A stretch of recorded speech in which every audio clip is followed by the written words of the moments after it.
This is Where We Live from Connecticut Public Radio. I'm Lucy Nalpathanchel. Maine's governor says no. Massachusetts lawmakers? Maybe. New Hampshire and Rhode Island are off and running. Will Connecticut say yes to sports betting this year? Today, Where We Live, we dig into the debate. Coming up, we hear how sports betting has rolled out after a 2018 Supreme Court ruling legalized betting on sports events. Now, Governor Ned Lamont has staked out a position after trying for more than a year to reach a deal with the state's tribal nations. This week, he released a statement saying he supports a sports betting bill that includes the Connecticut Lottery and off-track betting vendor Sport Tech in addition to the Mashantucket, Pequots, and Mohegan tribes. That's what the governor has said, but there are competing bills in the legislative committee that oversees gambling in Connecticut. And we know lawmakers and the governor don't always agree. We're going to hear more about these bills coming up in just a few minutes. But first, I wanted to welcome back to the show Mark Pasniokis, Capitol Bureau Chief for the Connecticut Mirror. Mark, welcome to the show. Thanks for having me back. Here's the number to call for our listeners if you have questions about sports betting or you have a strong opinion whether the state should legalize or maybe not expand gambling. The number 888-720-9677. Or you can find us on Facebook and Twitter at Where We Live. So when we think about sports betting, Mark, it is what it sounds like. You're placing a wager on the outcome of a sporting event. Tell us about some of the ways that people can actually place bets on sports that we're seeing that since the 2018 decision by the court. Sure. There are any number of states that have done this. I think it was 14 at last count, and it seems to be growing month by month. There's a variety. Some limit the betting to bricks and mortar outlets where you have to go in. But the real money is in online betting. Connecticut right now, if you want to put a bet down on a horse race, you actually can do that online now in Connecticut. Connecticut's off-track betting vendors have the legal right to take bets online, and in fact, they do. So the black market or the gray market has really driven the push for this. You can do this now with offshore sites. It's not legal to do so, but there's really no way you're going to get caught. The risk is, will the folks you're doing business with offshore actually pay off?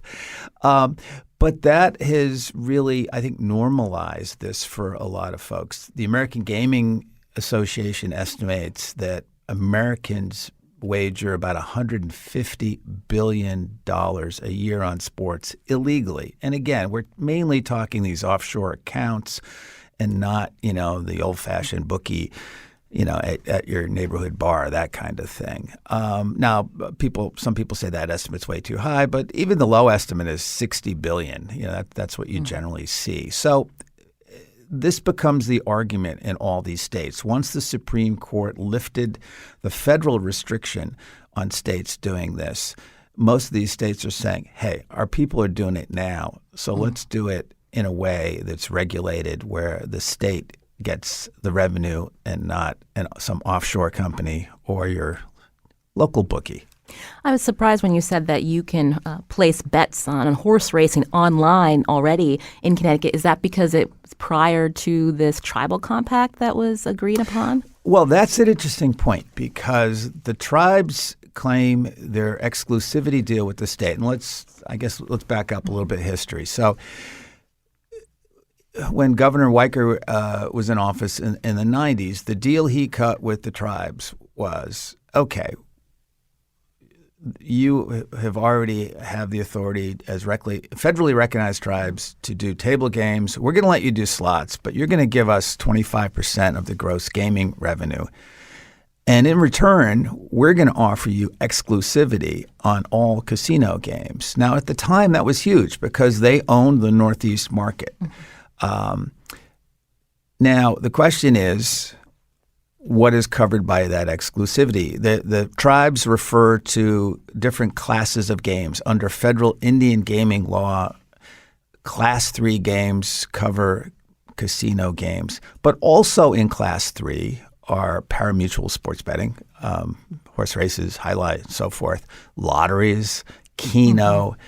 So it's not completely settled as to what is a casino game. The tribes understandably take a very broad view. So that's one of the things that they're arguing about right now. So yes, the tribes never objected to the online betting on sports because it was already in play, although not the online piece, but the betting on horses. Yes. But that's an interesting point because the biggest problem for the state right now in doing sports betting is this question of, did the tribes have exclusive rights? This has been completely negotiable with the tribes on other areas. Keno, for example, which the lottery offers, that's also a Class 3 game. And the tribes initially said, we have exclusive rights. But they negotiated a deal. They negotiated a revenue-sharing deal. So each tribe gets 12.5% of what the lottery makes off of Keno. Keno is not huge yet.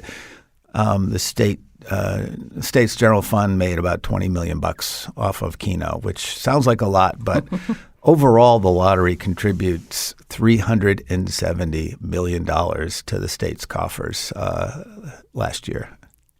You mentioned the tribes. They're obviously among the players who want to get in on sports betting. The Connecticut Lottery Corporation is also part of a possible industry. And then this off-track place. Sure, Sportech. Sportech's the vendor that owns the rights to off-track betting. They have licenses for, I believe, 18 OTB parlors. They haven't used all of them. So here's what people need to understand. There's generally a consensus in favor of doing sports betting in Connecticut. That's not really the issue. The great complicating factor is, how do you do this given the state's relationship with the tribes and the question of exclusivity? The governor is proposing to share the market and to negotiate that. The tribes so far are digging in for exclusivity. So until they can settle that, nothing's going to happen because nobody's going to risk what the state now gets from the tribes. 25% of the gross gaming revenues from slots. It's not worth what it was because there's greater competition. At the peak on the eve of the Great Recession, it was $430 million a year. But it's still $255 million a year, and nobody's going to jeopardize that. But anyway, but when everybody gets frustrated and say, why is it so hard in Connecticut when all these other states are doing it? It's because it's very complicated on that. The state has to cut a deal with the tribes. Otherwise, if you go forward with anything less than exclusivity, you are risking the $255 million a year. You're hearing Mark Pasniokis on Where We Live today, Capitol Bureau Chief for the Connecticut Mirror, as we learn more about the debate surrounding how sports betting may roll out in the future here in the state of Connecticut. Coming up, we're going to get more context about how this sports betting has rolled out in other states. But you can join us too, 888-720-9677, or find us on Facebook and Twitter at Where We Live. Mark, you mentioned hundreds of millions of dollars that these tribes give to the state of Connecticut through this tribal compact.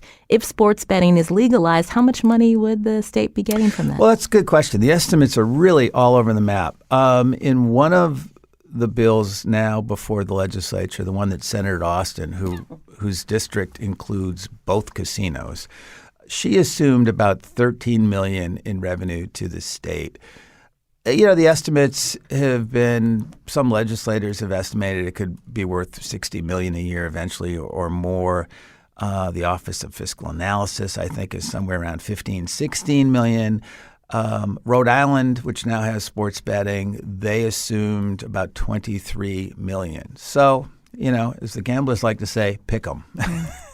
Is it about this getting this additional revenue or helping the tribes who, as you mentioned, have seen their revenue declining over the years because of all of this competition now in the Northeast? And then you think about the people that are employed at these casinos, helping shore up what the tribes have been able to build in the state and help the state as well. No, that's a good point. This has value in two ways to the tribes. Obviously, revenue is revenue. It'll bring in more revenue. But in addition, what they've seen in New Jersey is that the foot traffic increases. 4%, 5%. There are varying statistics that I've seen.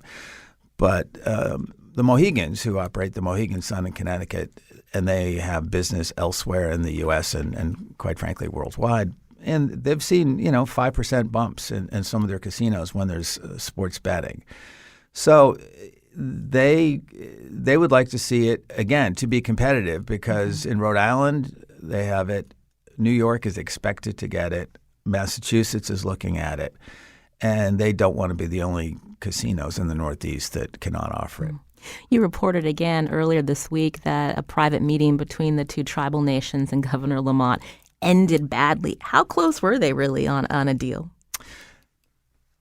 Not very.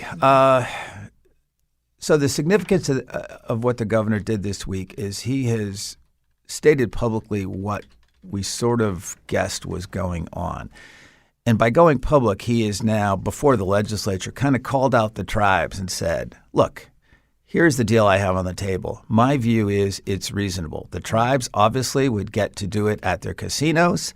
And then as far as the off-reservation business, including online sports betting, would be shared, as you said at the top, by the tribes, by the OTB vendor Sport Tech, and by the Connecticut Lottery.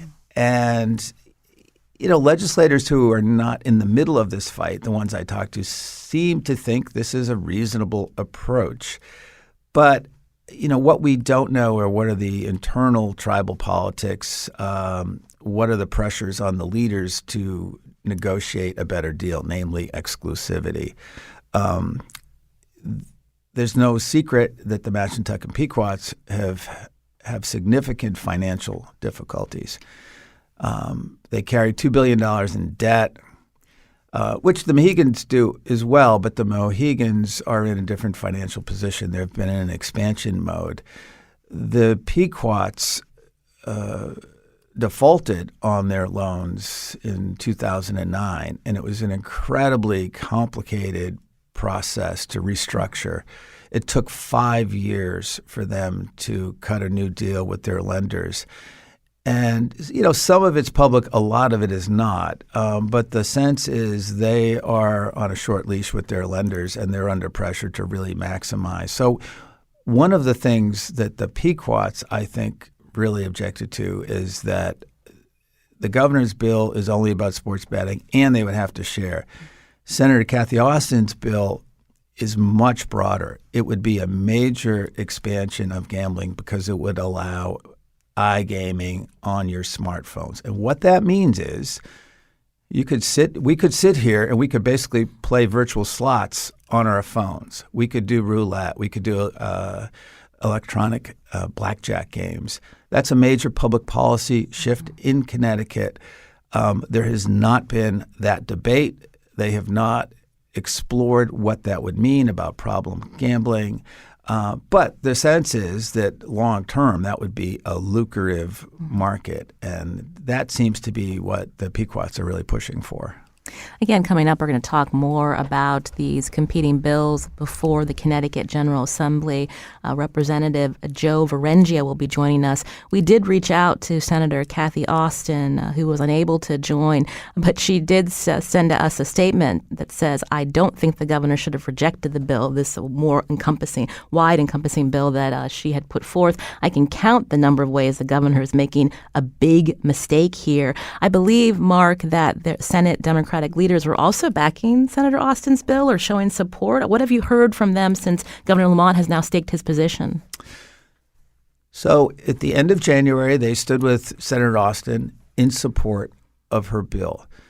What was unclear is, did they view that as a finished product? In other words, would we go for the whole enchilada? Which includes a new casino or two. Yeah, well, a new casino in Bridgeport. And so that in itself is kind of a complicated side issue. Rights to a Bridgeport casino, believe it or not, are not considered valuable,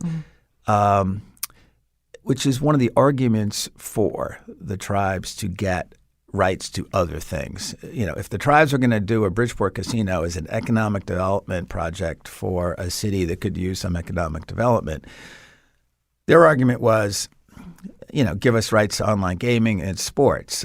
Because the reason Bridgeport is not a valuable site to them, they would be cannibalizing their own customers. It would be a casino between their New York customers and the two casinos. It's not seen as something that would greatly expand their base. So if they're going to cannibalize their own customers, they wanted something on the back end, and that something was online gaming and exclusive rights to sports betting at their casinos and online.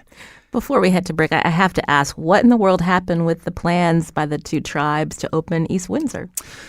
A casino in East Windsor, or I'm sorry, a slots. No, it's a casino. It's okay. Table games and slots.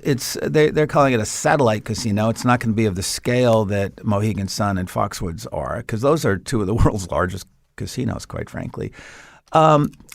They insist that they would still like to go forward. Right now, it's held up on a relatively minor zoning issue about how the town of East Windsor gave them a zoning permit, which included a liquor license. And a Superior Court judge said the liquor license part wasn't properly handled, but nobody thinks that's really a big deal. MGM, which is the target of that East Windsor casino, it's designed to keep customers in Connecticut in the I-91 corridor instead of going up to Springfield to the MGM casino.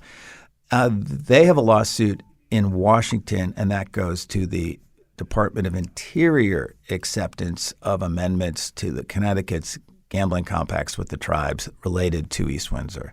So, there's that. And then there's the question of financing by the Pequots, because they have some issues. And then there's another complication about what is the status of the relationship between the two tribes, because there seem to be some tensions there.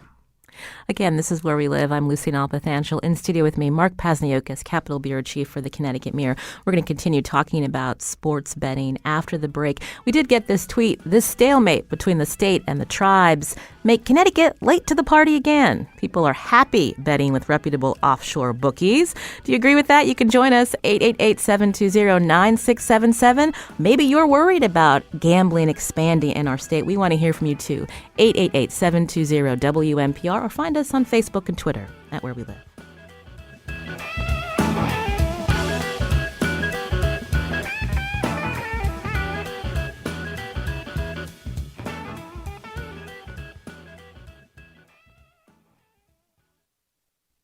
This is Where We Live from Connecticut Public Radio. I'm Lucy Nalpathanchel. Here we are again talking about whether Connecticut will expand gambling.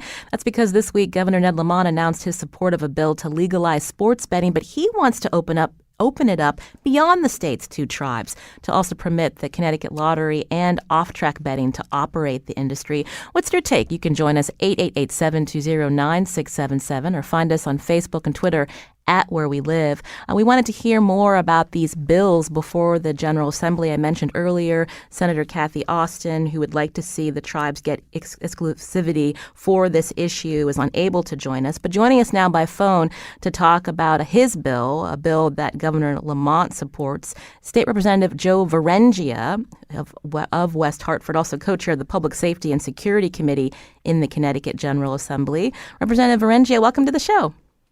Good morning, Lucy, and thanks for having me, and hello to Mark. Hello, Joe. Mark did a good job explaining Lamont's backing of this bill, again, that would not give exclusive rights to the tribal casinos to operate sports betting. Tell us about this bill, this very narrow bill that you have put together, and why you think it's a good idea for Connecticut to go down this path. Right. Essentially, where we're at today is that, as Mark explained, there's two competing bills. There's one bill that attempts to solve or address all of Connecticut's gaming issues. And then there's another bill that I endorse, as well as the governor, that would limit the discussion to just sports betting. And the reason for that is because we know, based on our recent history, that when we try to tackle a comprehensive gaming policy for the state, that there are many roadblocks and not much progress is made. So in an effort to move at least a part of Connecticut's gaming policy forward, the standalone bill is out there that just addresses sports betting. What is your response to what the tribes have said to you before your committee, but also in their response to Governor Lamont backing this much narrower bill? They're saying that the state of Connecticut has gotten hundreds of millions of dollars, and you're putting that gaming compact at risk if you try to open up sports betting beyond the two tribes. No, I'm certainly not endorsing a policy that would put that money at risk. I am not looking to move forward on any gaming issue without our tribal partners. This bill, the standalone bill, would certainly include other stakeholders as well as our two tribal partners. I think the difference also is, as part of a compromise, this bill does not allow for an open competitive process, meaning other than the stakeholders that were mentioned, in-state stakeholders that were already mentioned, no one else is allowed to compete here in the state of Connecticut as part of that compromise and moving forward. The elephant in the room, obviously, is the exclusivity. The tribes have stated their point and articulated to the fact that they think that, or their opinion is that they have exclusivity when it comes to sports betting. And quite frankly, that's an open question. There's compelling arguments on both sides of whether or not it is a casino game and what is a casino game, but without getting into the legalities of what that is. I think it's important that we continue to work with our tribal partners to try to find a middle ground so that we can move a policy forward. Because we know that, if there's not an agreement, we certainly don't want to break up the compact. And quite frankly, we think it's the cleanest way to move our policy forward from a legal standpoint. We look at East Windsor and what's happening there, our casino game, and the casino bill that was passed a few years ago was riddled with some, legal questions, and that's playing out now, and it's causing a delay. So in an effort to move our policy forward today, not get caught up in the legal wrangling and further delay, I believe the best bet is the standalone sports betting bill. And I should just emphasize, I mean, as Joe implied, nobody is talking about going forward with the bill favored by Representative Verrengia and the governor without a deal with the tribes. Nobody is talking about we're going to go into court and see what a judge says. They will either resolve this amicably or it won't go forward is the message that everybody seems to be delivering. Right, Joe? Yes, and that's an important point. Hey, listen, we have a great relationship with our tribal partners, but the reality is the gaming landscape has changed over 30 years.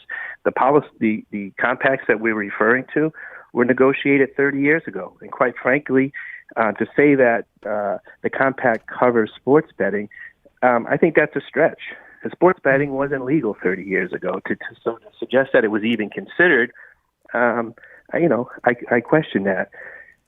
And quite frankly, the other issue is, we have other partners in the state, and to exclude them, I don't think is fair. When we talk about the OTBs, they have invested in this state for many, many years, and they have employees. And if you think about it, they're the only ones that can legally offer online betting now.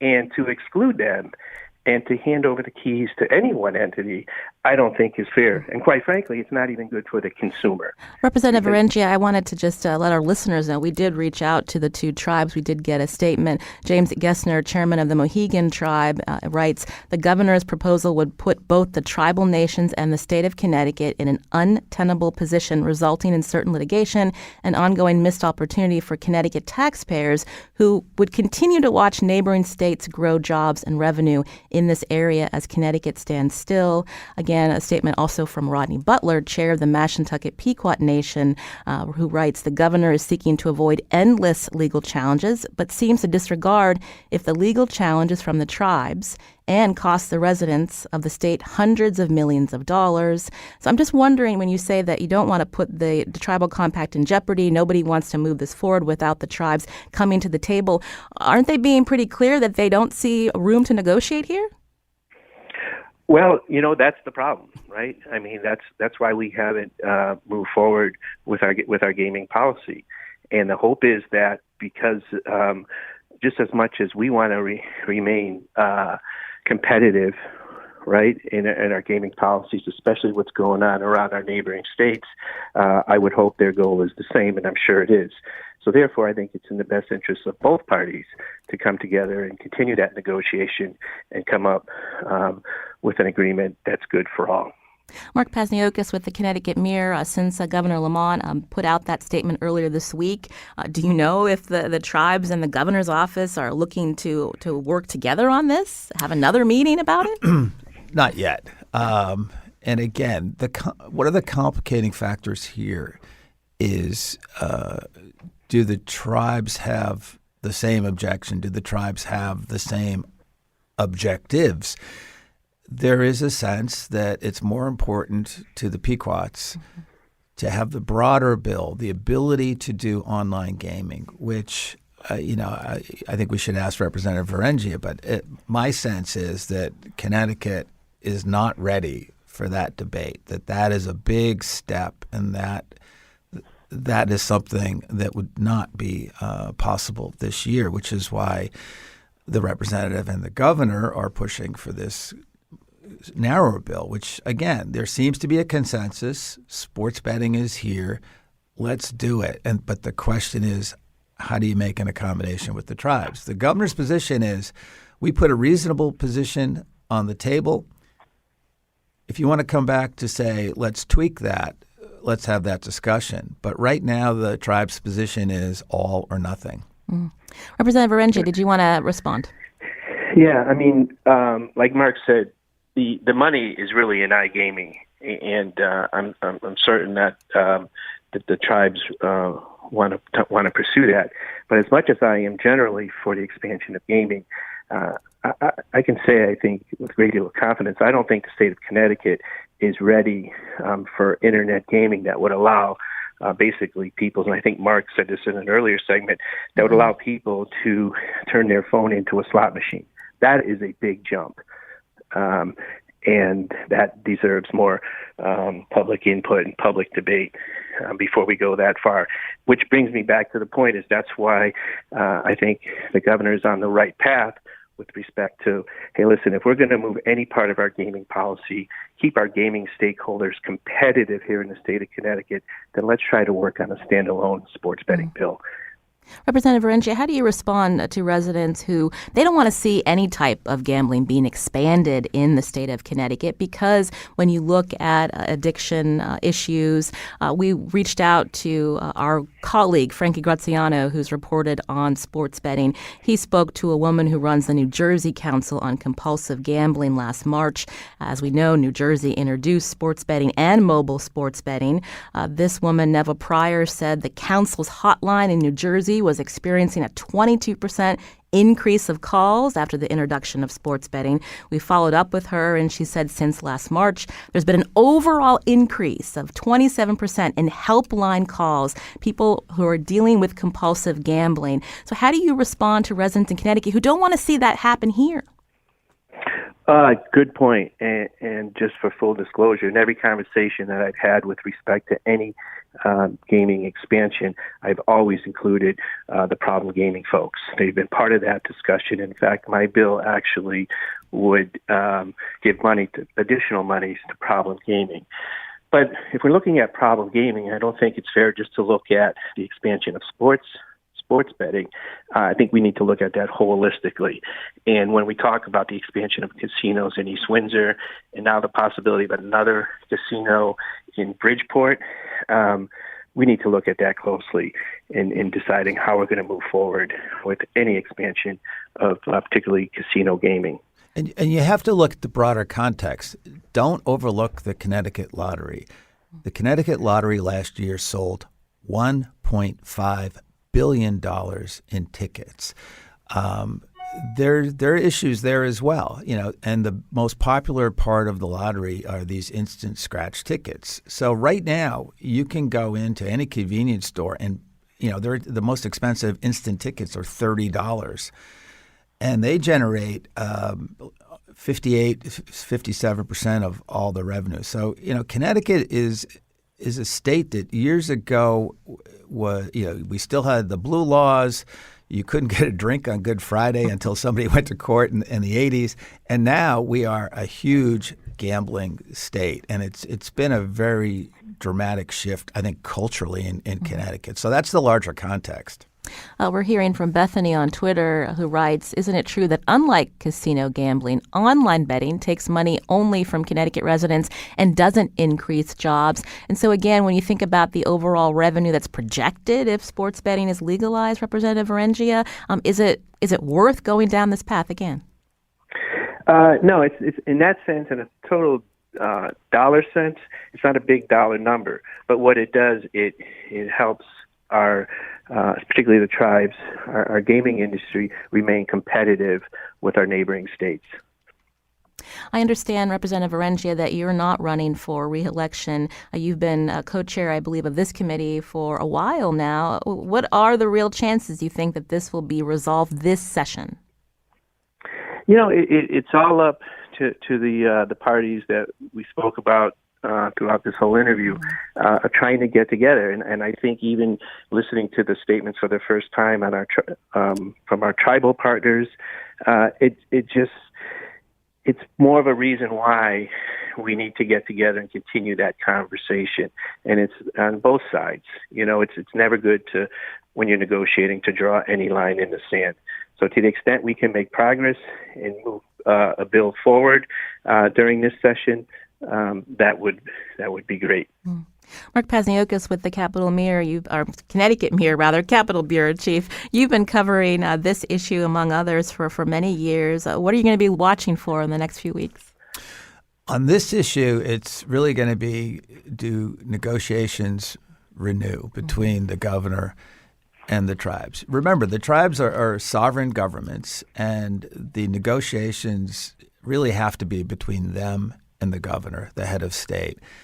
And the governor has made clear he's not going to budge much on this, that the revenue must be shared. They're not going to get exclusivity. So I think it's really in the tribe's court. Do they want something, or are they going to just continue this stalemate and get nothing on sports betting? Well, we appreciate your time. Mark Paziokis, Capitol Bureau Chief for the Connecticut Mirror. Thanks, Mark, and we'll tweet out links to your stories as well at Where We Live. Thank you, Lucy. Also with us today, Representative Joe Verrengia, a co-chair of the Public Safety and Security Committee in the Connecticut General Assembly. He represents West Hartford. Thank you for your time today. Thank you, Lucy. This is Where We Live from Connecticut Public Radio. I'm Lucy Nalpathanchel. Coming up, we're going to hear how other states have rolled out sports betting. You can join us too, 888-720-9677, or find us on Facebook and Twitter at Where We Live.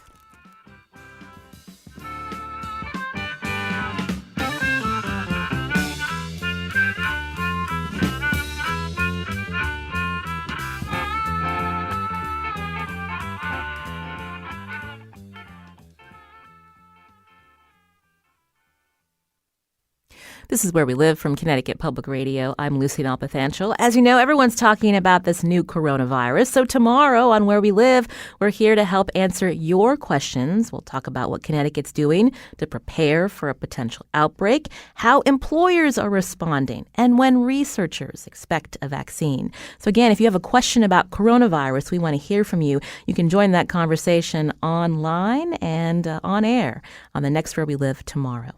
Now, today we've been talking about this debate about sports betting in our state. We wanted to get some perspective about how sports betting has rolled out in other states and just the history of people putting on wagers for sporting events. Joining us via Zoom now is Mark Edelman, professor of law at Baruch College's Zicklin School of Business in New York City, where he specializes in sports law. Mark, welcome to the show.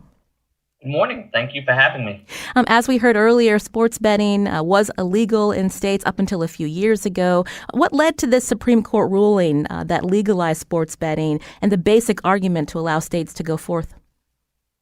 Well, the illegality emerged in 1992 when Congress passed what was known as the Professional and Amateur Sport Protection Act. That was a law that was supported very much at the time by the sports leagues, and it sought to disallow individual states that did not already have sports gambling from legalizing any new forms. So it limited the traditional form of sports betting to Nevada, and it limited the limited forms that were already in place in 3 other states to remaining exactly as they were. The state of New Jersey decided right around 2013 or so that it wanted to have sports gambling both online and in its casinos as a way to try to revitalize the struggling casino market in Atlantic City. They filed a series of lawsuits trying to argue that the federal ban on sports gambling violated their rights as a state. And ultimately, the U.S. Supreme Court cited to a rarely discussed aspect of the Constitution, the anti-commandeering clause, and found that the mandate that the federal government control what the states do in the area of sports gambling, even when limited to within state commerce, would be commandeering the interests of the states, and thus found that the Professional and Amateur Sport Protection Act of 1992 was unconstitutional and removed it from the books. Why did sports leagues actually support this ban, Mark? Historically, sports leagues have been spooked by the idea of sports gambling.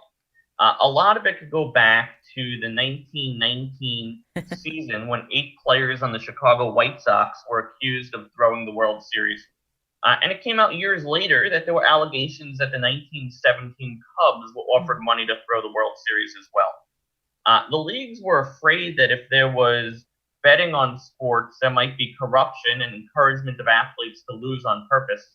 And because a big part of the reason why fans follow commercial sports is outcome uncertainty, they risk that this would kill their golden goose. You mentioned that 1919 scandal. When we look at public opinion, they associated betting and sports gambling with organized crime? That's been a case for a long time. And, part of the reality is the illegality of sports gambling historically created an opportunity for organized crime to make a large sum of money. And if we think about it, and imagine any activity that is currently illegal on both the state and federal level. And it makes no difference whether it's something we think is okay or something more unseemly. Think, for example, about the sale of illegal drugs or prostitution.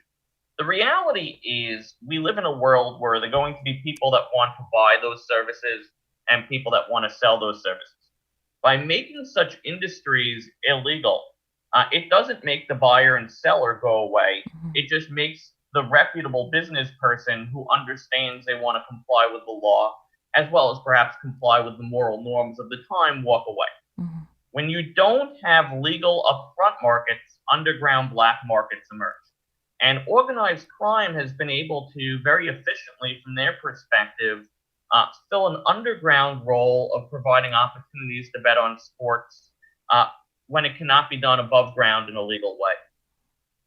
Mark, what's your reaction to the rollout since that 2018, again, Supreme Court ruling? I believe there's up to 20 states now that have some format of sports betting in their particular state. Are you surprised that about that number at all?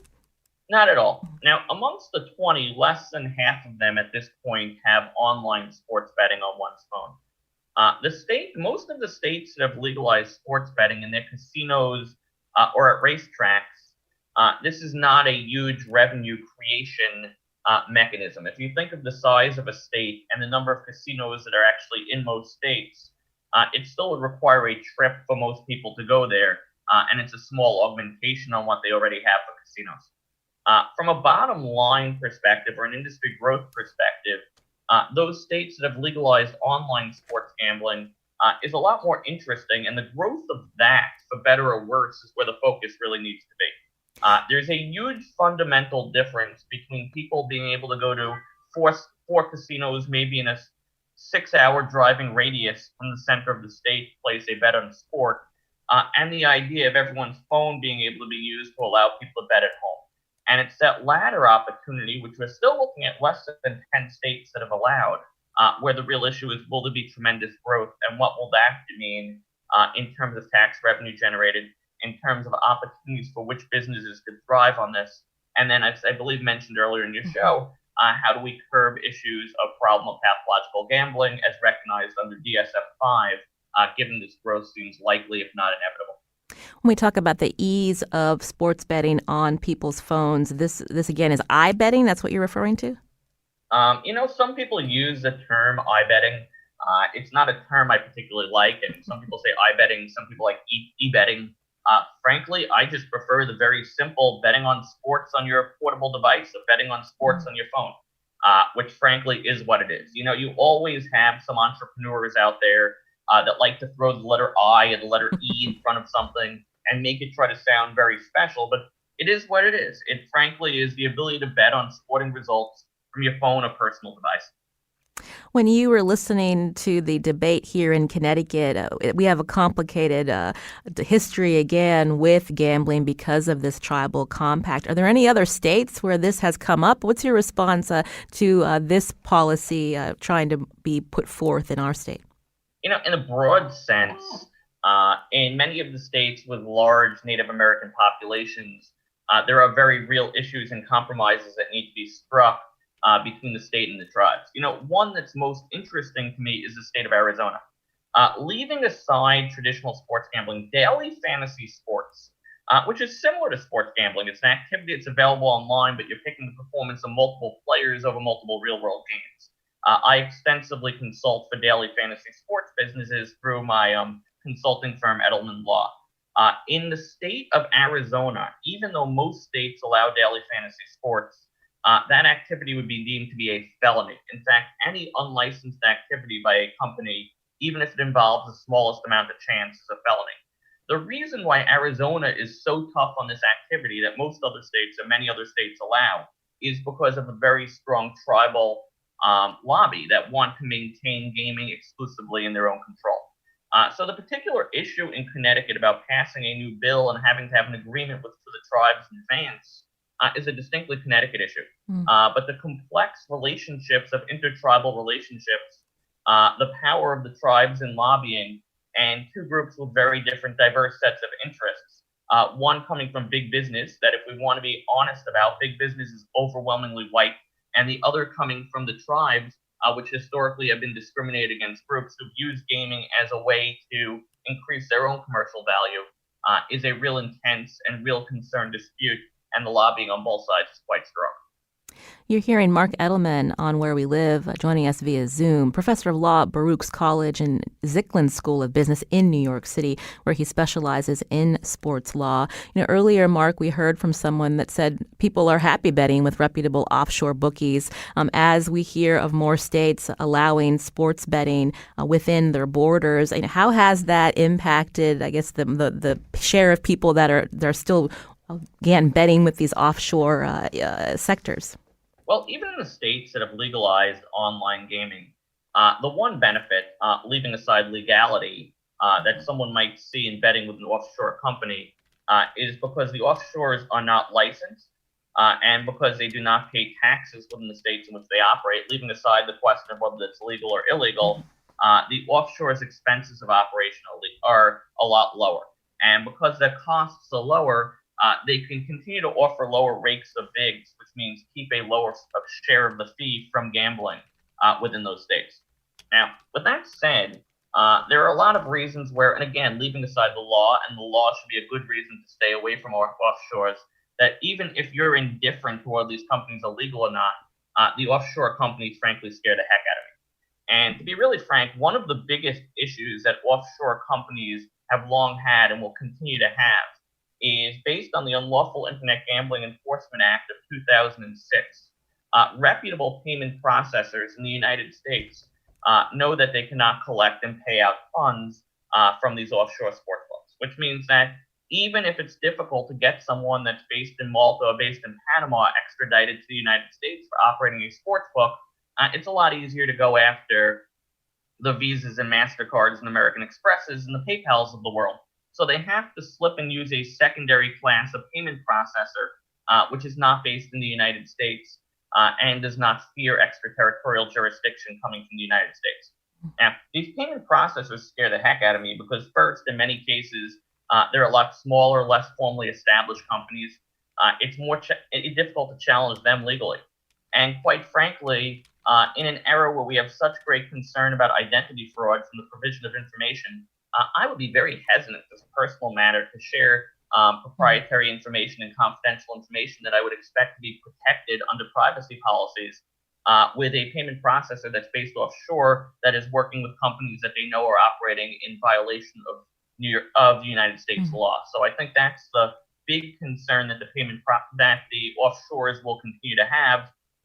Some people love them because they're more affordable, leaving aside the legal issues. On the other hand, whenever you're dealing with companies that are not operating in the color of the law, you have to wonder what other things they're doing and how comfortable you are sharing financial information with them.